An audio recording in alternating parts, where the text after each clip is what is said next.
is Alexis Delgadillo. And my name is Saioa, Laverty, and today we will be doing our podcast analysis on the recent presidential debate. We will be talking about 5 main talking points that were brought up during the debate. Our first talking point that we wanted to discuss is how each of the presidential candidates handled themselves throughout the debate. I personally felt like neither of the contestants did that great of a job at really answering the question that they were asked. I felt like a majority of the time their answers revolved more around the problems that they had with their contestant rather than what they themselves were bringing to the table. One thing that I did see from Biden that I particularly liked was when he would look directly into the camera and directly address the American voters, because I felt like this was like one of the most impactful things that he did, and it really drew their attention the most. Whereas Trump, I felt like, had more of a childish and like immature way about him throughout the debate. He seemed to be very defensive against any statement which he disagreed with, and he was almost like on attack mode throughout the whole debate. Yeah, I felt like Trump had a complete lack of respect and disregard for the rules of the debate. And I felt like Trump didn't really answer any of the questions or put forward any kinds of agendas. Instead, he just insulted and attacked Biden and the Democratic Party.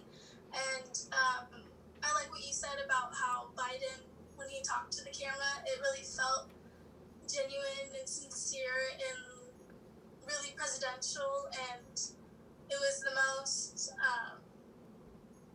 it was the best that I had ever seen of him seeming like an actual president. And I felt like Trump just took his normal route of being a bully and bullying his way through the debate. The next thing we're going to be talking about is the recent Supreme Court nomination. Recently, Trump has plans of nominating Judge Barrett to fill the spot in the Supreme Court in light of RBG's recent death. And Trump said he has a constitutional duty as president to fill the open position. Biden said he has no issues with nominating Barrett, but that the way that the Republicans are attempting to nominate is flawed. And President Obama's nomination of Judge Garland was 8 months before the 2016 presidential election, and it was refused. And Barrett's nomination, as Biden put it, puts Obamacare at risk. And he says if it's struck down, women's rights are fundamentally changed. Yes, and as Alexis said, Trump has already made his nomination, Amy Coney Barrett, and we are now just waiting on the Senate to approve this nomination. Biden says that since we are in the midst of this election right now, we should wait for a new justice to be appointed until we know who our next president for the next term will be, because then the nomination will be more likely to represent that of which the American people want to be our Supreme Court justice, and it will be more likely to reflect the will of the people. And while Trump's actions are in his jurisdiction, like he's allowed to do this, I still agree with Biden, because I feel like that this is sort of just a flaw in the system, and it would be more beneficial to the American people if we waited until the next election for that Supreme Court nomination. Our next topic is the healthcare plans that the candidates plan on putting forward. Both of the contestants were much more adamant in insulting the healthcare plan of the other rather than supporting their own healthcare plan, in my opinion. However, Biden's plan is a little bit more clear, just because we can assume that he's going to go in the route of the Affordable Care Act with hopefully some adjustments and additions. On the other hand, the only thing that is clear about Trump's plan is that he wants to get rid of the Affordable Care Act and replace it with something that will be cheaper and better. but he never exactly explains what exactly this plan is or how he will be able to accomplish this. Yeah. Trump said that he wants to make a better healthcare at a much lower price, and he talked about lowering the price of pharmaceuticals, which I think would be amazing, but he still hasn't put forward a concrete plan of how he's going to do everything, and I don't get why, if he's had 3 years, why hasn't he done anything yet, and why is he just now promising this? And he still hasn't put out a plan for offering better, more affordable healthcare that he's been promising since 2015. Whereas Biden does have a plan which includes expanding federal premium subsidies for people not covered by group policies at work and offering a government-run insurance option to compete with private insurances, which I think it's nice that Biden does have a plan and that he wants to improve what Obama already put in place. The next thing we're going to be talking about is how each contestant will be handling the coronavirus pandemic. Yeah, so first of all, I want to talk about how Trump mocked Biden for wearing a mask, which now is ironic considering Trump has recently come down with COVID. And I just think it's funny that he's using Biden's intelligence of knowing how good a mask is at preventing the spread of COVID and how he just wants to protect himself, protect others from getting this disease. And Trump uses that as a way to make fun of him and belittle him. And Biden says that the president has no plan. He's known about COVID since February and how serious it is and still chose to downplay it.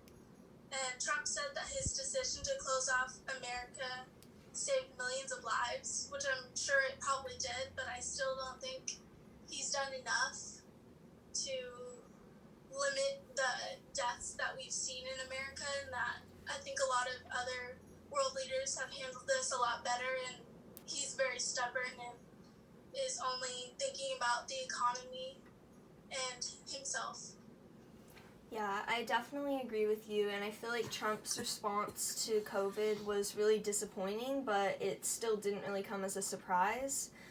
He seemed to really not have any regrets with the way that he handled the pandemic, despite, as Biden said, America only has about 5% of the world's population, but we consisted of about 20% of the world's COVID cases, and this is just evident that other countries and other places are doing better, so we can be doing better ourselves. And Biden says that if he were in office, he would shut everything back down until COVID cases decrease, but Trump seems to only be concerned with the economy in this matter and not with the American lives. He even condemns Biden for wearing a mask, as Alexis says, and his lack of seriousness toward this pandemic starts to become very clear when the next day after the debate he gets a positive test for COVID and then is immediately sent to the hospital where he spends only a few days there and then quickly recovers.